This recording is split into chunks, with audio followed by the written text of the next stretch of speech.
Hello မင်္ဂလာပါရှင်ဒီနေ့ကလေးတွေစာကြက်တဲ့အခါမှာရလွယ်အောင်သင်လိုက်တဲ့စာတွေကိုအိမ်မှာကောင်းကောင်းမွန်မွန်လုပ်နိုင်အောင်လုပ်တဲ့နည်းလမ်းလေးပြောပြပေးပါမယ်အဲ့ဒါတော့စာသင်တဲ့အချိန်မှာပထမအဆုံးသေချာပေါ့နော်ဆရာသင်တဲ့အချိန်မှာသေချာနားထောင်ပေးပါကျမတို့ကိုယ်တိုင်လည်းဒီမှာဒီရက်စာတွေကိုလေကျမကိုယ်တိုင်လည်းကျောင်းသားပဲရှိပါသေးတယ်ပေါ့နော်ဆိုတဲ့အခါကျတော့ဟိုမှာစာသင်လိုက်တဲ့ဥစ္စာတွေကိုကျမတို့ပထမအဆုံးဆရာသင်တဲ့အခါမှာလုံးဝအရေးကြီးတဲ့အချက်တွေကို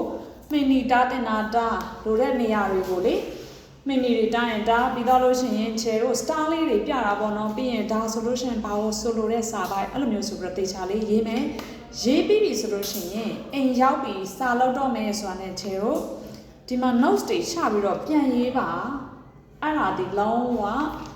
အလွယ်ကူဆုံးစာလုပ်တဲ့နည်းဖြစ်ပါတယ်ပြီးရင်မှတို့တွေစာကြက်ကြမယ်ခြေတို့ဒီ LCCI မှာတင်တယ် ACC တွေတင်တယ်ဆိုလို့ရှိရင် drop ပေးလိုက်တာပေါ့နော်ဒီတင်တန်းမှာ drop ပေးလိုက်တဲ့ဥစ္စာတွေကိုကလေးတွေကကူးတယ်အိမ်ရောက်လို့ရှိရင်ခြေရဲ့အကြောင်းသားတွေအကုန်လုံးကိုခြေအကျန်းစာအုပ်တွေအကုန်လုံးအချောစာအုပ်ပေါ်အကျန်းစာအုပ်ပေါ်ဝယ်ခိုင်းထားတယ်အကျန်းနဲ့ခြေနဲ့တွက်တဲ့ဥစ္စာကိုတစ်ခေါက်ပြန်တွက်ခိုင်းတယ်တွက်ပြီးမှအင်စာကိုခြေတို့လောက်ခိုင်းတယ်ပေါ့နော်အဲ့ဒါဆိုလို့ရှိရင်ကလေးတွေအနေနဲ့စာကိုလုံးဝကိုတေချာပေါက်ရမှာဖြစ်ပါတယ်စမွေးနာနေရဆိုလို့ရှိရင်ကိုတွက်ခဲ့တဲ့အကျန်းတွေ notes တွေလေအဲ့ဒါတွေကိုချပြီးတဲ့ခါကျတော့ချရေးကြည့်ချရေးလိုက်တာကစာကြက်တာရဲ့9စာ6စာလောက်9ခေါက်6ခေါက်ကြက်တာလောက်